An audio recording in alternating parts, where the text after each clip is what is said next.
Ghislaine Maxwell, once Epstein's confidant and a fixture in elite social circles, was known for her charm and influence among the world's most powerful. Her presence at high-profile events and her close association with Epstein made her a figure of intrigue and suspicion for years. Now, as a convicted accomplice, she is serving a 20-year sentence for luring and grooming underage girls for abuse, crimes that shocked the world and shattered countless lives. Her fall from grace has been as dramatic as it was inevitable, marking a rare moment of legal reckoning in a case that exposed the dark underbelly of privilege and power. Her conviction was a rare moment of accountability in a saga riddled with powerful figures and institutional failures. For many, it was a long overdue acknowledgement of the suffering endured by Epstein's victims, and a signal that even those with connections at the highest levels could be brought to justice. Maxwell, long seen as the keeper of Epstein's secrets, was subpoenaed by the House Oversight Committee in hopes of exposing the full extent of Epstein's network. Lawmakers and the public alike hoped her testimony would finally shed light on the powerful individuals who enabled and participated in Epstein's crimes. On February 9, 2026, she appeared virtually from prison, facing a barrage of questions about co-conspirators and the mechanics of Epstein's operation. The hearing was highly anticipated, with survivors, journalists, and politicians watching closely for any sign of new revelations. But instead of answers, Maxwell invoked her Fifth Amendment right to every question, refusing to cooperate. Her silence was unwavering, her demeanor calm but resolute, as she declined to provide even the smallest detail about Epstein's associates or the scope of their crimes. Her lawyer cited a pending habeas corpus petition as justification for her silence, effectively stonewalling the committee. This legal maneuver, while technically sound, frustrated those seeking truth and accountability, and underscored the complexities of prosecuting crimes involving the elite. The deposition, meant to be a breakthrough, became a frustrating exercise in legal maneuvering. Instead of clarity, it delivered only more questions, deepening the sense of injustice for those desperate for answers. For survivors and the public, Maxwell's silence felt like another betrayal, reinforcing the perception that the powerful can manipulate the system to protect themselves. The hope for closure was replaced by renewed anger and disappointment.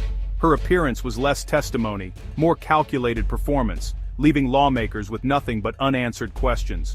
The spectacle underscored the limits of congressional power when confronted with a witness determined to say nothing. The shadow of Epstein's secrets remains, locked away with his most trusted partner. As the world waits for the truth, Maxwell's silence continues to haunt those seeking justice, a stark reminder of how much remains hidden behind closed doors. Maxwell's silence was not just a refusal to speak.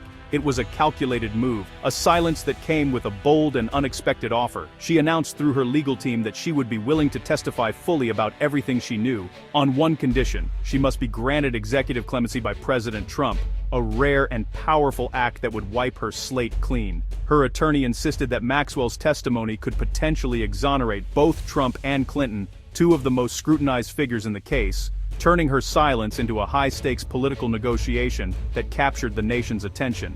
This gambit was widely seen as a blatant attempt to leverage her insider knowledge for her own freedom, raising immediate questions about her credibility, her motives, and the true value of the information she claimed to possess. The White House quickly distanced itself from the proposal, issuing statements that no such deal was under consideration. Yet President Trump himself has not definitively ruled out the possibility of a pardon, fueling a storm of speculation and controversy in the media and among political observers. Maxwell's shifting statements over time, at one point denying any wrongdoing by Trump or Clinton and now hinting at explosive revelations, have only deepened the mystery, leaving the public to wonder what she's truly willing to reveal, and at what cost. Critics warn that her testimony, if given under the promise of clemency, would serve her own interests above all else, and could undermine the pursuit of real justice. The offer has transformed the investigation from a search for truth into a political drama, where the facts themselves seem to be held hostage, and the outcome may depend more on political calculation than on evidence. Now the quest for answers hangs in the balance, threatened by the possibility that justice could be traded away for political expediency, leaving the public to wonder if the full truth will ever come to light. Maxwell's silence and plea for clemency split the House Oversight Committee along party lines. Republican Chairman James Comer expressed disappointment, calling it a lost opportunity for accountability. Democrats saw her silence as a calculated campaign for a Trump pardon, accusing her of protecting herself and currying favor with the president. Some Democrats went further, alleging an active cover-up and pointing to newly released documents implicating Trump. Republicans focused criticism on Maxwell and the investigation's limitations, avoiding direct attacks on Trump. The divide highlights the political toxicity of the Epstein case. Democrats see it as a vulnerability for Trump, Republicans as a criminal matter to be handled cautiously. Maxwell's silence didn't just obstruct the investigation, it exposed deep political fissures. The search for truth is now entangled in partisan conflict. The path to accountability remains as fraught as ever. Survivors of Epstein's abuse issued a powerful and urgent plea. Do not give Maxwell any special treatment or credibility in exchange for her testimony, no matter the circumstances. They warned that rewarding a convicted trafficker for information she deliberately withheld for years would be a profound betrayal of the victims and the justice system itself. Maxwell, they argued, is not a whistleblower, but a co-conspirator who is now seeking to manipulate the narrative for her own personal gain and benefit. Any account she provides under the promise of clemency would be tainted, unreliable, and ultimately serve her interests rather than the truth. The survivor's message is unwavering. Justice cannot be negotiated with those who enabled and perpetuated abuse. Their voices recenters the investigation on the human cost, the pain endured, and the urgent need for genuine accountability. The warning is clear.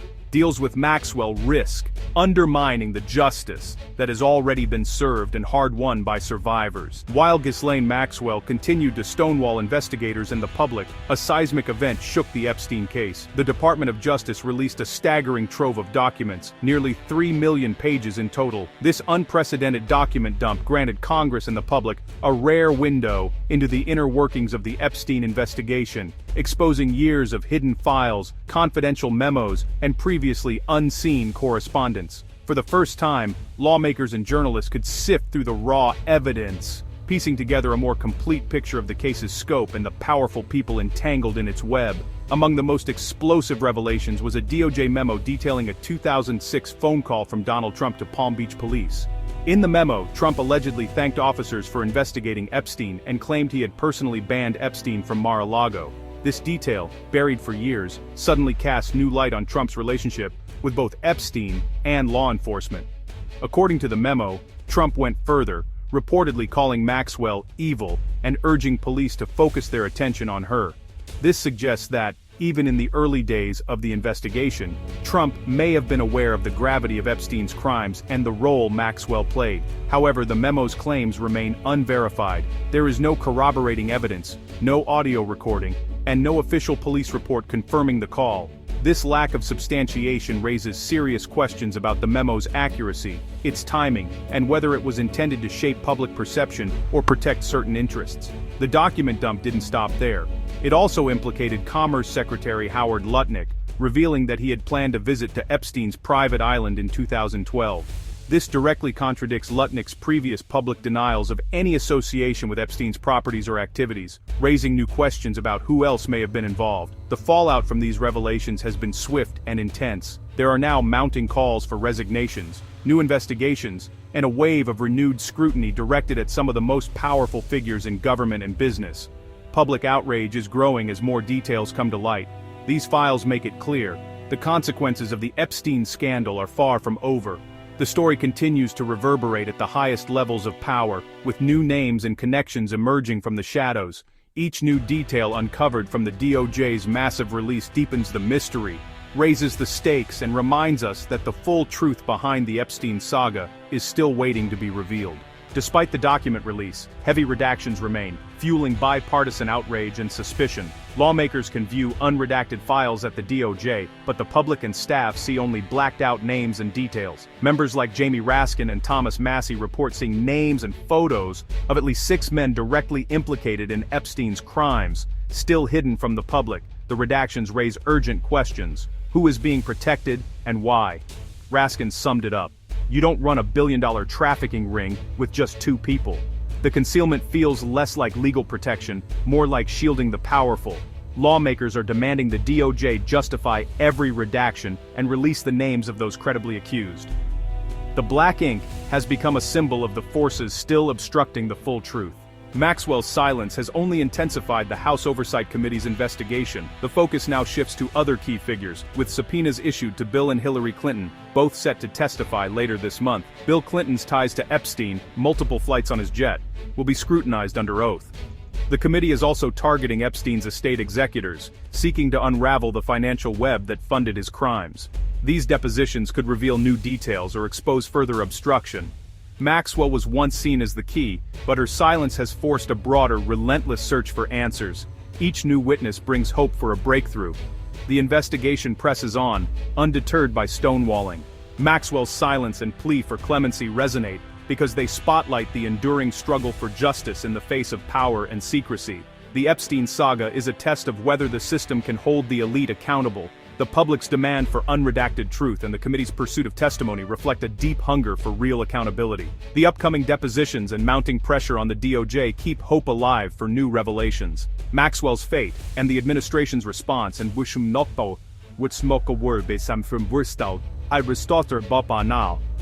be a defining test of political will. Survivors, lawmakers, and journalists refuse to let the case fade into silence. The echoes of Maxwell's refusal will persist until the whole truth is finally revealed.